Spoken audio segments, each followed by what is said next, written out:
absolute versus relative difference. So if you imagine if they give 1,000 people over here the flu shot and 1,000 people over here don't get the flu shot, right? Right. And in this group that got the flu shot, 2 people die or go to the hospital. I'm just giving you the numbers, right? And over here in the group that didn't get it, 4 did. 4 died or went to the hospital, right?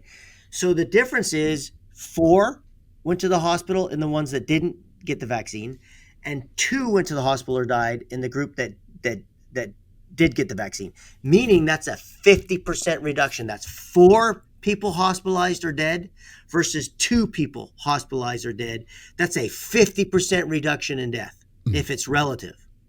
But the absolute difference is 2 per 1,000, because 4 per 1,000, in the control group were hospitalized or died. Right. 2 per 1,000 in the vaccine group were hospitalized or died. So the actual absolute difference is a rate of 2 per 1,000, meaning almost statistically impossible to even attribute it to the way less than 1%.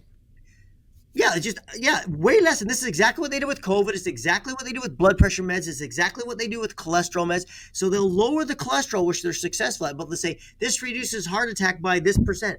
But that's a relative difference. Yeah. So the number needed to treat is like you got to treat 83 people for freaking 8 years to reduce one heart attack death. But in the group that you treated with the cholesterol medication, 4 of them died. The mortality, right? The all-cause mortality goes up in the drug group every time, even if you reduced it by like 1. And Kennedy talked about this even with the COVID vaccine and other vaccines. So the all-cause mortality goes up, but the rate of death from heart attack maybe goes down by an absolute difference of 1 or 2 per 1,000. But they'll call it a 50% reduction. And there's people screaming about this in the peer-reviewed literature about how corrupt it is. Yeah. And they do it all the time. So that's one of the problems with the flu vaccine and every vaccine, COVID as well. But the other thing is healthy user. You had a comment. You go, Brad. Oh, I just love even that phrase, all-cause mortality. So people in drug groups, often the all-cause mortality goes up. Right. 2 per 1,000 is a negligible number in the sense that it's less than 1%.